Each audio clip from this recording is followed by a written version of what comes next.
केजरीवाल को 1 जून तक जमानत, सुप्रीम कोर्ट बोला केस अगस्त 2022 में 1.5 साल ईडी कहा थी। दिल्ली के मुख्यमंत्री अरविंद केजरीवाल को सुप्रीम कोर्ट ने आज 1 जून तक के लिए अंतरिम जमानत दे दी है। उन्हें 2 जून को हर हाल में सरेंडर करने को कहा गया है। केजरीवाल दिल्ली शराब नीति मामले में 40 दिन से तिहाड़ जेल में बंद हैं। अदालत ने दोपहर 2 बजे एक लाइन में फैसला सुनाया। आज शाम तक वे जेल से बाहर आ सकते हैं। देखिए, ये सत्य की विजय है, ये इस देश के लोकतंत्र की विजय है, ये इस देश के संविधान की विजय है।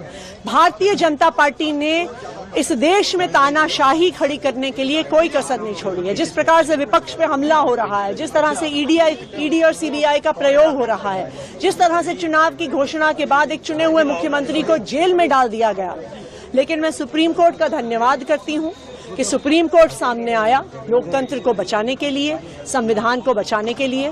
और जब जब इस देश में लोकतंत्र और संविधान खतरे में रहा है, सुप्रीम कोर्ट सामने आया है और एक बार फिर से सुप्रीम कोर्ट ने लोकतंत्र को बचाने के लिए जो फैसला लिया है, उसके लिए मैं सुप्रीम कोर्ट का धन्यवाद करती हूं। अरविंद केजरीवाल को कार्यकर्ता भी सुनना चाहते हैं, कब संबोधन होगा? अरविंद केजरीवाल जी आज शाम को तिहाड़ से बाहर आएंगे और मुझे भरोसा है कि वो दिल्ली के लोगों को और देश के लोगों को जरूर संबोधित करेंगे। अब ये थीम बदल जाएगी जेल का जवाब बॉक्स। देखिए, थीम इस चुनाव की एक ही है, लोकतंत्र को बचाने के लिए, संविधान को बचाने के लिए। और मुझे लगता है आज का फैसला ऊपर वाले का भी एक इशारा है कि शायद अब चीजें बदल रही हैं। जो इस देश के लोकतंत्र पर हमला हो रहा था, जो संविधान पर हमला हो रहा था, उसको बदलने का समय आ गया है। पूरे देश में इसको लेकर के खुशी की लहर है। दिल्ली के लोगों के दिल में खुशी है, क्योंकि जिस तरह से भारतीय जनता पार्टी की सरकार ने इस देश में तानाशाही का अंधकार युग कायम किया था, लोगों को कोई रोशनी नहीं दिख रही थी। सुप्रीम कोर्ट के इस फैसले ने एक रोशनी की किरण दिखाई है।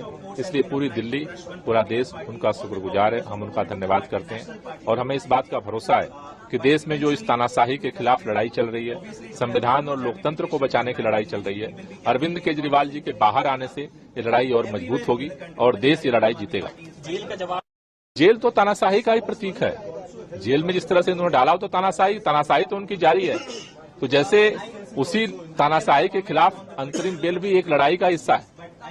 अरविंद केजरीवाल के आने के बाद इस तानाशाही के खिलाफ लड़ाई और मजबूती से हम लड़ेंगे और ये लड़ाई जीतेंगे।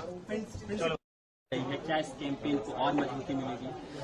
आज लोग जो है बहुत खुश हैं कि हमारी जीत हुई। चुनाव प्रचार के लिए बेल मिली है, जमानत मिली है और 1 जून तक मिली है। उसके बाद क्या?